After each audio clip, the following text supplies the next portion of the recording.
Hello, welcome to my channel. I hope you enjoy listening to story. L'odeur de lavande et de levure chaude flottait dans l'air, parfaite, dense. Ma boulangerie, la Miette Dorée, venait enfin d'ouvrir. J'avais passé 6 mois à peaufiner chaque détail, du comptoir en chêne ancien jusqu'à la playlist de jazz qui murmurait doucement en fond. C'était un chef-d'œuvre d'atmosphère. Et au centre de tout ça, il y avait la table VIP. La meilleure place de la maison, nappée de lin, parée de mes plus beaux verres en cristal, avec une discrète pancarte élégante, réservée à la famille. Il était 20 heures. La table était vide. Mon téléphone vibra dans la poche de mon tablier. Je l'ai sorti pensant lire un message d'excuse. Peut-être un problème de circulation? Mais non. Instagram venait de se rafraîchir. Alexandre, mon frère, venait de poster un selfie.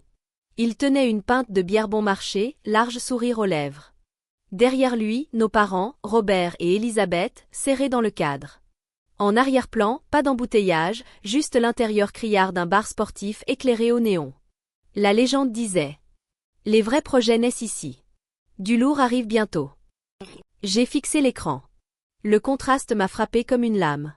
Ici, j'avais construit un sanctuaire de raffinement et de saveur. Eux, ils célébraient la médiocrité sous des néons. Ils n'étaient pas en retard. Ils n'étaient pas perdus. Ils avaient choisi de ne pas venir. Cette prise de conscience ne m'a pas foudroyé de tristesse. Non. C'était le clic sec d'une serrure qui se ferme. Mes yeux sont restés secs. Un boulanger sait que trop d'humidité ruine une croûte. Et ce soir, il fallait être précis. Je suis allé jusqu'à la table VIP. J'ai pris le panneau réservé et je l'ai brisé net en deux. Le bruit était discret. Mais dans mon cœur, c'était comme un coup de feu. En balayant la salle du regard, j'ai repéré un jeune couple, près de l'entrée. Ils semblaient pleins d'espoir. Je leur ai fait signe. Cette table est libre, leur ai-je dit d'une voix calme. C'est la plus belle vue de la maison. Ils se sont assis, ravis. J'ai sorti mon téléphone une dernière fois. Je n'ai pas ouvert Instagram. J'ai ouvert mes messages. Un seul texte à mon père. La table est ouverte aux clients payants. Ne te donne pas la peine de venir. Puis j'ai mis le téléphone en silencieux. Et je suis retournée en cuisine. Le reste de la soirée, je n'ai plus pensé à eux. Je pensais à la pâte. À la température des fours. Au sourire d'un client qui mord dans une pogne encore tiède. Je me suis concentrée sur le travail. C'est ça que ma famille n'a jamais compris. Pour eux, la Miette Dorée, c'était un petit passe-temps sympa. Pendant qu'Alexandre, lui, était un visionnaire. Mais ça n'a jamais été un loisir. C'était 15 ans de réveil à 4 heures. Des brûlures sur les bras, de la farine dans les poumons. C'était rater toutes les vacances en famille, à force de faire des doubles shifts dans une boulangerie industrielle pour économiser chaque centime. Alexandre, lui, n'a jamais fait un double shift. Il idéait. Il réseaudait. Il était le garçon en or, plein de rêves et sans un sou. Et moi, j'étais le filet de secours. C'est moi qui payais son hébergement web quand il oubliait. Moi qui lui achetais des courses quand ses fonds étaient bloqués. Moi qui écoutais ses pitchs pendant des heures, à sourire pendant que mes propres rêves prenaient la poussière.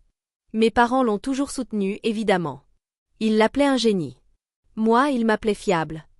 Morgane est si stable, disait ma mère, comme si la stabilité était un lot de consolation pour les gens ennuyeux. Ils n'ont jamais vu la flamme qu'il faut pour être stable. Ils n'ont jamais vu le courage qu'il faut pour économiser 50 000 € avec un salaire de boulangère. Ils voyaient juste un compte en banque à ponctionner quand le dernier projet d'Alexandre s'effondrait. Mais ce soir, la banque était fermée. Ce soir, je n'étais pas le plan B. J'étais l'événement principal. Et il l'avait manqué. À minuit, la boulangerie était vide. Le personnel était rentré. J'ai fermé à clé, éteint les lumières. Dans le silence, j'ai regardé mon téléphone, 19 appels manqués, 14 messages. Tous de mon père. Je ne les ai pas lus. Je suis restée là, à regarder l'écran, sentant le poids du silence. Mais ce n'était pas de la solitude. C'était de la paix.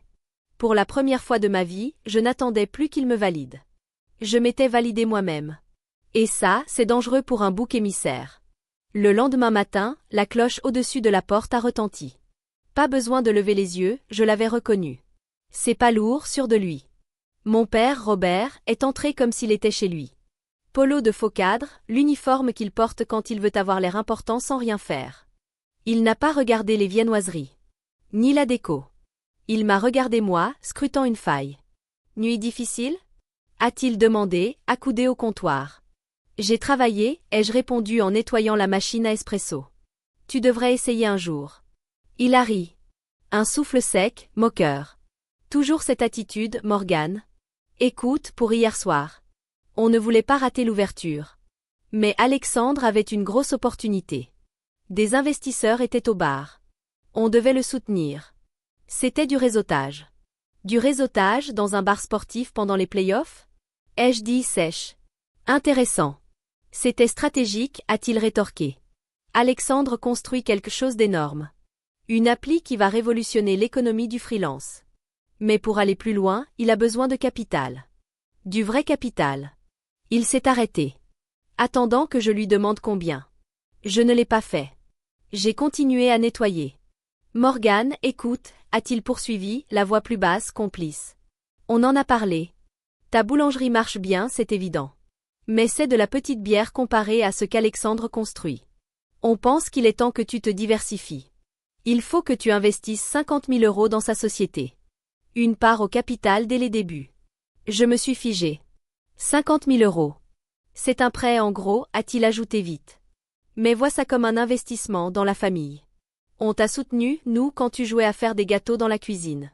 Maintenant, c'est à ton tour de soutenir ton frère. Je l'ai regardé. Vraiment regardé. Et pour la première fois, j'ai vu la peur derrière ses yeux. Il ne demandait pas de l'aide. Il exigeait un tribut. Et là, j'ai compris. La logique derrière tout ça. Ce n'était pas juste de la cupidité. C'était la réalité du saut à crabe, quand l'un essaie de s'échapper, les autres le tirent vers le fond. Mon succès, ce n'était pas une fierté pour lui. C'était une menace. Ma boulangerie, mon indépendance, ma compétence. Tout ça mettait en lumière l'échec d'Alexandre.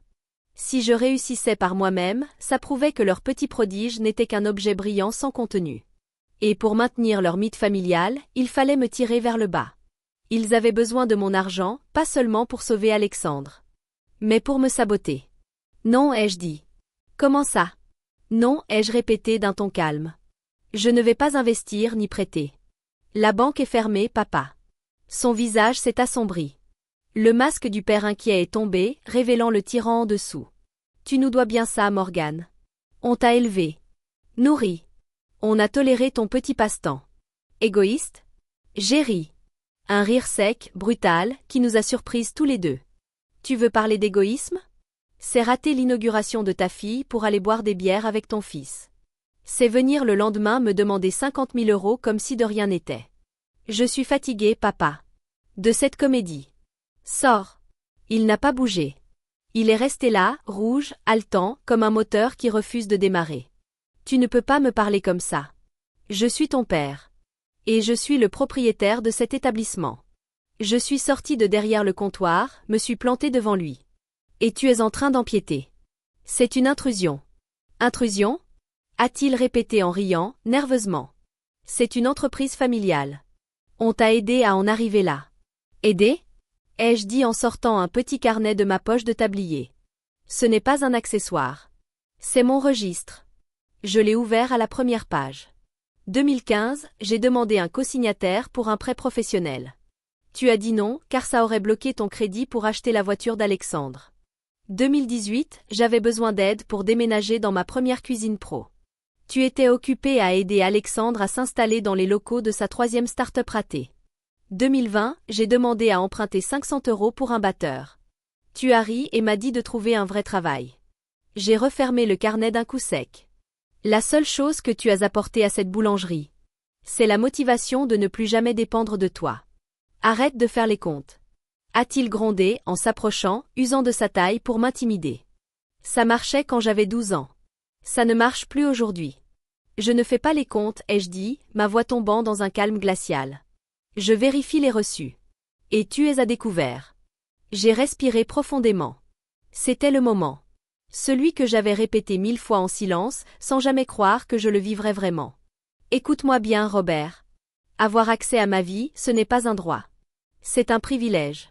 Et avoir une place à ma table, ça se mérite. Pas avec de l'argent. Avec du respect. Du soutien. De la décence. Tu as arrêté de payer ce loyer-là il y a des décennies. Tu ne vis plus ici gratis. Tu es expulsé. Il m'a fixé. Sa bouche s'ouvrait et se fermait, sans rien dire. Tout à coup, la figure imposante de mon enfance n'était plus qu'un vieux monsieur furieux, en polo, plein de droits imaginaires. Tu vas le regretter, a-t-il soufflé. Quand tu échoueras, et tu échoueras sans nous, ne reviens pas en rampant. Je ne reviendrai pas, ai-je répondu. Maintenant sors, ou j'appelle la police pour te faire sortir comme n'importe quel client ingérable. Je suis allé à la porte. Je l'ai ouverte. Le soleil du matin était cru, sans pitié. Il a hésité, cherchant un dernier mot venimeux à lancer, un dernier crochet à planter. Mais il n'a rien trouvé. Mon visage était un mur. Il est sorti en grondant des insultes à voix basse. La porte a claqué. Je l'ai verrouillée. Puis j'ai retourné le panneau sur fermé. Je suis resté là, le front appuyé contre la vitre fraîche, et j'ai respiré. Mes mains ne tremblaient pas. Mon cœur ne battait pas la chamade. Je me sentais plus légère. L'air de la boulangerie semblait plus pur, comme si un smog toxique s'était enfin dissipé. Je l'avais fait. J'avais viré mon père. Mais en retournant vers ma cuisine, je le savais, ce n'était pas fini. Les hommes comme Robert ne partent pas. Ils ripostent. Et Alexandre, acculé et désespéré, ne serait pas loin derrière. Je devais être prête.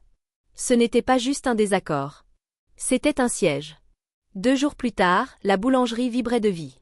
Le rush du matin avait été fluide, des costards pressés prenaient leur expresso, des étudiants traînaient sur leurs croissants. Le rythme était apaisant. Jusqu'à 12h15. La porte s'est ouverte. Et l'atmosphère a tourné. Ce n'était pas un client. C'était un homme en coupe-vent beige, clipboard à la main. Il a montré une carte. Service d'hygiène. On a reçu une plainte. Le café est devenu silencieux. Une cliente, une tarte citron à la main, s'est figée. La machine à espresso a sifflé bruyamment dans le silence.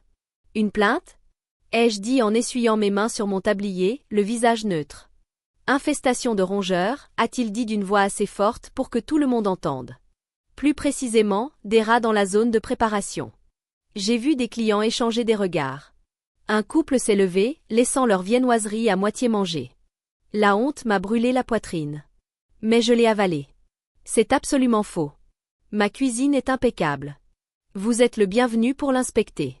Tout de suite. Il l'a fait. Pendant 45 minutes, il a retourné ma cuisine dans tous les sens. Il a vérifié les pièges vides. Les registres de nuisibles, impeccables. Les sacs de farine, les joints du frigo, l'arrière des fours. Mon équipe restait figée, silencieuse, tétanisée. Moi, je regardais. Les bras croisés. Je le regardais échouer à trouver la moindre infraction. Finalement, il a cliqué son stylo. Eh bien, mademoiselle Benet, on dirait une fausse alerte. Votre établissement est l'un des plus propres que j'ai vus ce mois-ci. Qui a fait le signalement ? Ai-je demandé, la mâchoire crispée. Je ne peux pas vous le dire, a-t-il dit en me tendant le rapport. Mais je peux dire ceci, la personne s'est présentée comme un proche inquiet, affirmant avoir vu l'infestation de ses propres yeux. Un proche ? Je l'ai raccompagné vers la porte, un faux sourire aux lèvres pour rassurer les derniers clients. Tout est parfait, rassurez-vous. Simple contrôle de routine. Mais dès qu'il est parti, mon sourire s'est effacé. Ce n'était pas juste de la jalousie. Ce n'était pas juste de l'avidité. C'était une guerre. Ce n'était plus une question d'argent. C'était la politique de la terre brûlée. Ils étaient prêts à détruire mon gagne-pain, à salir la réputation que j'avais bâtie en 10 ans, juste pour me soumettre. Ils voulaient me pousser au bord du gouffre. Me casser. Pour que je revienne à genoux signer n'importe quel chèque qu'ils me présenteraient. Je suis allé dans le bureau. J'ai ouvert les vidéos de surveillance de l'entrée. J'ai remonté jusqu'à la veille. Et là, sans surprise, la voiture d'Alexandre. Garée en face pendant 20 minutes. À observer la clientèle. À compter ceux qu'il espérait faire fuir. Mes mains tremblaient. Pas de peur. De colère. Froide. Tranchante. Ils avaient franchi une ligne rouge. On ne joue pas avec la cuisine d'un chef. On ne touche jamais à son contrôle sanitaire. Ça, c'est une déclaration de guerre nucléaire. J'ai pris mon téléphone. Je n'ai pas appelé mon père. Je n'ai pas appelé Alexandre. J'ai appelé le commissariat pour un signalement non urgent. Parce que faire un faux rapport à une administration, ce n'est pas une farce. C'est un délit. Et j'en avais fini avec la famille. Il était temps de devenir procureur. La rage était toujours là, en feu doux, quand on a frappé à la porte arrière ce soir-là. Un coup timide. Rien à voir avec les coups arrogants de mon père. J'ai vérifié les caméras. C'était Kayla, la fiancée d'Alexandre. Pâle. Tremblante. Presque irréelle sous la lumière du couloir. J'ai déverrouillé. Mais pas ouvert entièrement. Que veux-tu, Kayla? Je dois te montrer quelque chose, a-t-elle soufflé. Je ne peux pas encore aller à la police. J'ai peur. Je me suis écartée. Elle est entrée, agrippée à son téléphone comme à une bouée. Fini le vernis de la compagne d'un visionnaire tech. Elle avait l'air d'une femme qui venait de réaliser qu'elle vivait avec un inconnu. Elle s'est assise sur la table de préparation. Ses mains tremblaient tant qu'elle avait du mal à déverrouiller son écran. Alexandre ne crée pas une application, a-t-elle dit précipitamment. Il n'y a pas de boîte. Il n'y en a jamais eu. Je m'en doutais, ai-je répondu sèchement. Mais ça n'explique pas l'inspection sanitaire. C'est pire que ça, a-t-elle soufflé. Il doit de l'argent. Beaucoup d'argent. À des gens dangereux. Les investisseurs du bar, c'étaient des parieurs. Il leur doit 80 000 euros. Mon estomac s'est retourné. Voilà l'explication. Le vrai motif derrière les 50 000 euros. Ce n'était pas un investissement. C'était une rançon. Écoute ça, a-t-elle dit en appuyant sur lecture. Le fichier audio était granuleux. Mais les voix étaient claires. Elle ne bouge pas, papa. L'inspection ne lui a pas fait peur. C'était Alexandre. Affolé. Elle cédera, dit la voix de mon père. Calme. Glacial. Il suffit qu'elle signe l'accord de partenariat. Ensuite, on active la clause de procuration à la page 12. Et ensuite? Ensuite, on liquide, répondit Robert. On vend les fours. Les batteurs. On sous-loue le local. On démonte tout. La boulangerie vaut au moins 100 000 en matériel. Ça rembourse ta dette et il reste un bénéfice pour moi. Mais ça détruit son entreprise. Elle n'aura plus rien. Elle est résistante, a dit mon père avec mépris. Elle a toujours su repartir à zéro. Et puis, c'est juste une boulangère. Elle pourra toujours bosser dans un supermarché. Le fichier s'est arrêté. Un silence dense s'est abattu sur la cuisine. Je regardais les plans de travail en inox. Les fours à convection. Les armoires de pouce. Il ne voulait pas juste me prendre mon argent. Il voulait démolir mon œuvre. Découper ma vie en pièces détachées pour payer les dettes d'Alexandre. Et soudain j'ai compris. Le paradoxe de l'enfant doré. Alexandre n'était pas un génie. Pas un entrepreneur. C'était un parasite. Il ne créait rien. Il consommait. Moi j'étais l'hôte. C'était moi qui avais de la valeur. Des actifs. Du savoir-faire. Toute la dynamique familiale n'était qu'un mensonge. Un écran de fumée pour cacher le vide du fils prodige, financé par le labeur de la bouc émissaire. Pourquoi tu me montres ça? Ai-je demandé à Kayla. Elle a posé la main sur son ventre. Parce que je suis enceinte, a-t-elle murmuré. Et je ne veux pas élever un enfant dans une famille qui dévore les siens. Elle m'a transféré l'enregistrement. Fais ce que tu dois faire, Morgane. Fais-les tomber. J'ai regardé le fichier. Quelques mégaoctets seulement. Mais c'était une bombe nucléaire. Va dormir chez ta sœur ce soir, lui ai-je dit. Et ne retourne pas chez Alexandre. Après son départ, j'ai réécouté le fichier. C'est juste une boulangère. J'ai souri. C'était une expression froide. Terrifiante. Je ne me reconnaissais pas dans le reflet de la porte du four. Tu as raison, papa, ai-je murmuré dans la pièce vide. Je suis boulangère. Et demain, je vais te servir exactement ce que tu as commandé. Le lendemain, ils sont arrivés à 10 heures pile. Mon père et Alexandre, tout sourire. Chacun portait une mallette qui ressemblait plus à un accessoire de théâtre qu'à un outil professionnel. Ils s'attendaient à trouver une femme brisée. Une boulangère désespérée, prête à signer n'importe quoi pour sauver sa réputation prétendument infestée de rats. J'ai déverrouillé la porte. Je les ai laissés entrer. Vous êtes en avance, ai-je dit d'un ton plat. On voulait t'aider à régler ça rapidement, a répondu Robert, posant une liasse de papier épaisse sur le comptoir. L'inspection sanitaire, c'est malheureux, mais avec ce partenariat, on peut relancer. Nouveau départ. Alexandre, lui, inspectait déjà la machine à espresso du regard, comme s'il en estimait la valeur de revente. Signe ici, a-t-il dit en tapotant le document.